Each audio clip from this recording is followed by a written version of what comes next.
Welcome to Seductive Chronicles. In today's video, we delve into the quiet unraveling of a woman's heart, a story about loyalty, awakening, and the deeply personal reckoning that can come when life no longer fits who we've quietly become. A life well lived. On paper, I'm 53 years old, and if you'd asked me 6 months ago what that meant, I would have said exactly what you'd expect, that I've lived a good, steady life. That I did the things I was supposed to do. I married young, raised 2 children, loved my husband through job losses, promotions, rushed mornings, and quiet evenings.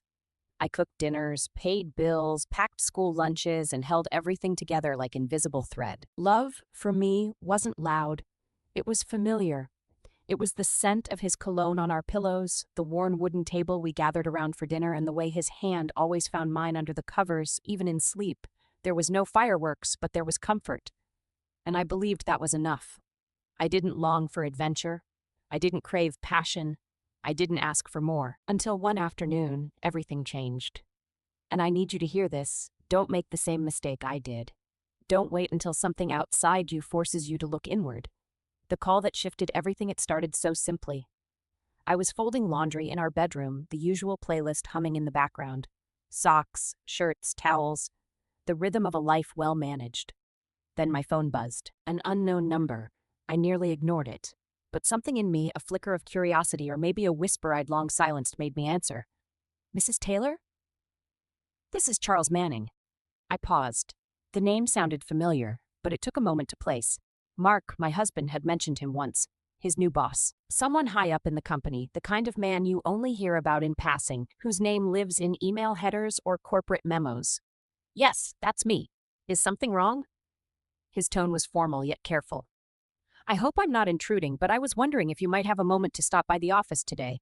It's about Mark. My stomach sank, not out of fear, but because of uncertainty. What could this be? The address he gave me wasn't the same office building my husband worked in for years. This was their downtown location. Sleek, modern, full of glass and angles. The kind of building that makes you sit straighter just driving past. I didn't tell Mark. I didn't want to worry him. Maybe it was nothing. Maybe it was small. But still, I changed out of my jeans and into a navy dress I hadn't worn in months, smoothed the skirt, brushed my hair back, looked in the mirror for a little too long. Something in me needed to be composed, prepared. The man in the corner office, the office was pristine. White walls, abstract art, a window stretching from floor to ceiling with the city skyline spread out like a painting. Charles Manning stood when I walked in. Tall, silver hair dusting his temples, a suit that whispered money without shouting it. Mrs. Taylor, he said with a smile. Thank you for coming. I know this is unusual. He offered a hand. It was warm, steady. I sat, nerves flickering beneath my skin. Would you like something to drink? Tea? Water? I'm all right, thank you. There was a pause, just long enough for tension to settle in the room. Your husband is doing exceptional work, he began. This isn't about any performance issue or problem.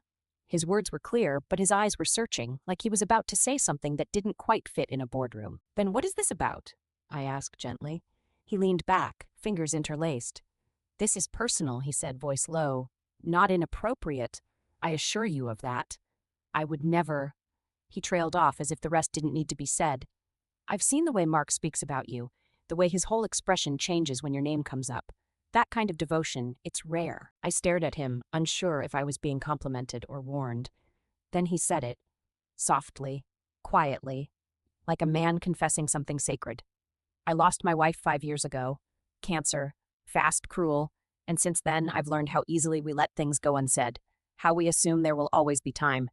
His words hung heavy in the air. I asked you here because I wanted to tell you directly. Your husband speaks about you like you're his lighthouse. And sometimes, hearing that from someone else, it reminds us of what we still have. I didn't know what to say. I hadn't expected kindness. I hadn't expected to feel seen. Not by Mark. By a stranger. From outside the life I lived so carefully. Thank you, I said softly. Sometimes he replied, kindness is all we have left to offer. As I left, he walked me to the elevator himself. No handshake, just a nod, but as the doors closed behind me, something inside me shifted. A hinge had moved, and I couldn't unhear what I'd heard. I couldn't unfeel what had stirred. A second call, a door opening that night. I lay in bed, eyes wide open, staring at the ceiling fan as it turned in slow circles. Mark's arm draped over my hip, his breathing deep, even. Comforting. And yet, I didn't feel comforted. I felt awake. It wasn't about desire. It wasn't about Charles Manning, not really. It was about how he looked at me, not with lust or admiration, but something deeper, like he could see a version of me I'd forgotten. A few days passed. Life returned to routine. But then my phone buzzed again. Unknown number. Mrs. Taylor, I hope I'm not crossing a line. His voice was gentle, steady. No, not at all, I said too quickly. I've been thinking about our conversation. So have I, he said. I don't usually reach out to employees' spouses, but there's something about you, something familiar. He described it, a kind of stillness, a quiet strength. My wife had it too. She didn't say much, but when she did, you remembered it. I didn't know what to say. Compliments usually made me uncomfortable. But this wasn't a compliment. It was a memory, a piece of someone he loved being shared with me. Would you meet me for coffee? He asked. Not a date, not a secret, just a conversation. And something in me whispered, yes. The coffee that changed everything. 2 days later, I met him at a lakeside cafe. Public, safe, simple. He was already there, a book in hand, 2 coffees on the table, one sweetened, just the way I liked it. He remembered. We talked about the weather, the view, then the conversation deepened. He asked about my life, my children, my dreams, and I told him. About the bookstore I once imagined, the poetry I used to write at dawn, the way I missed being seen, not as a wife, not as a mother, but simply as me. He listened, closely, and then asked, have you ever thought about what comes next for you, not your marriage? You. I paused. What do I want? I didn't know. But I felt something bloom inside me, a slow awakening. I think I'd like to find out, I said. We didn't touch. We didn't flirt, but in that quiet afternoon light, I felt something pass between us. Not attraction, recognition, a mirror, not a man. I didn't tell anyone about the coffee.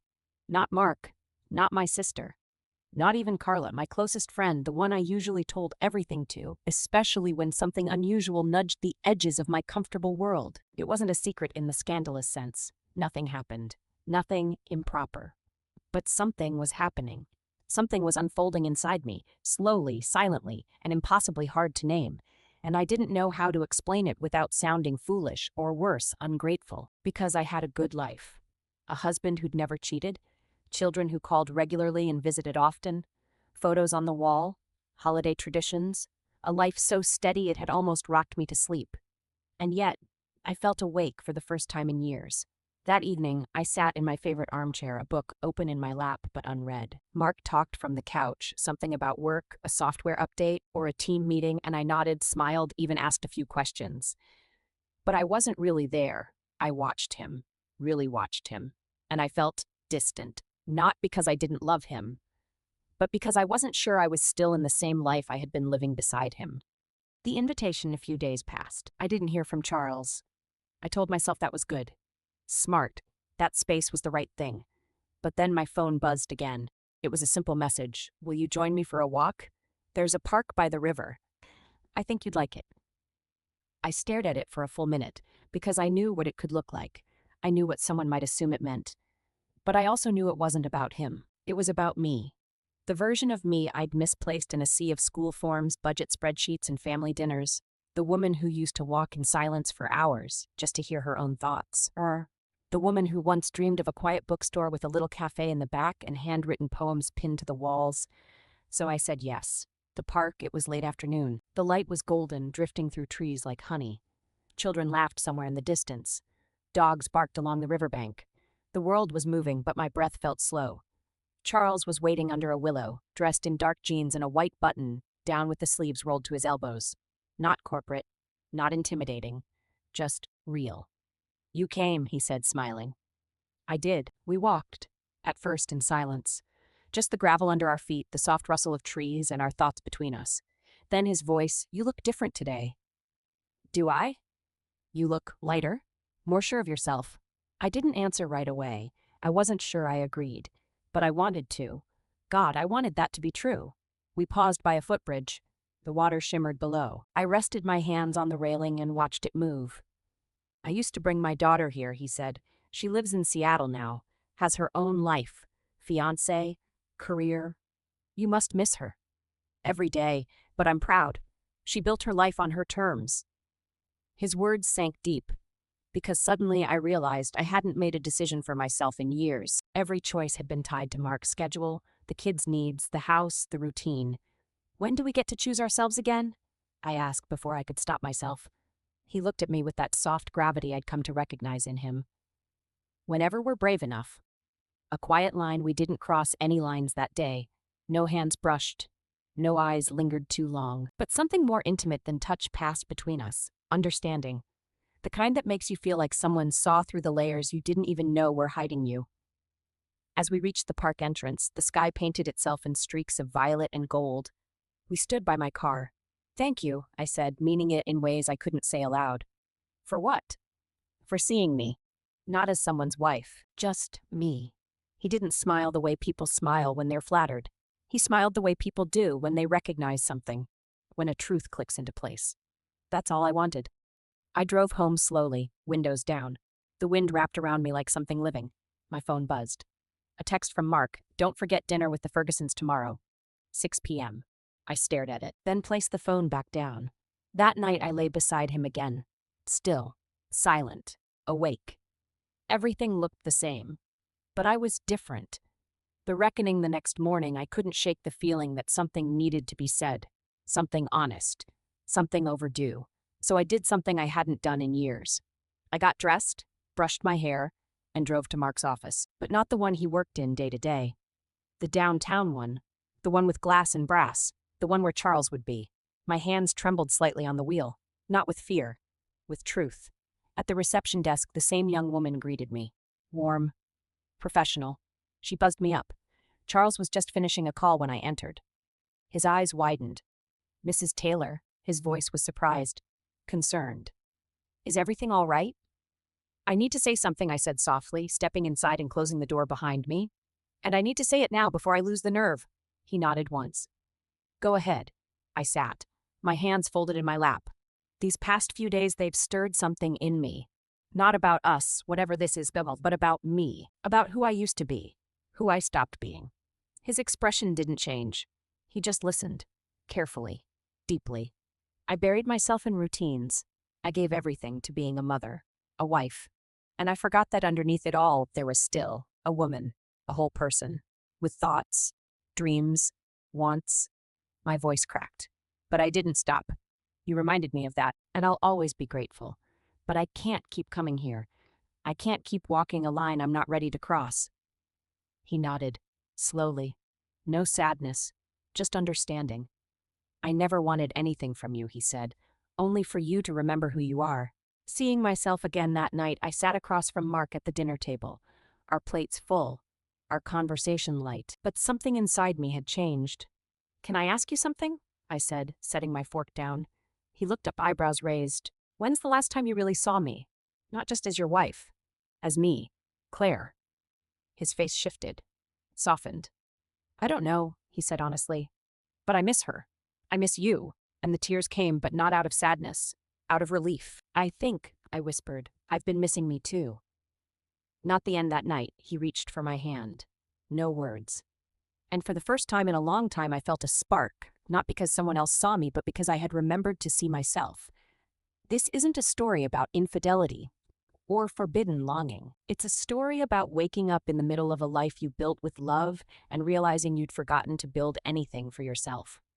Charles didn't rescue me. He reflected me. And because of him, I'm learning how to rescue myself. If this story moved you, subscribe to Seductive Chronicles, because every heart has a quiet chapter no one ever hears until now.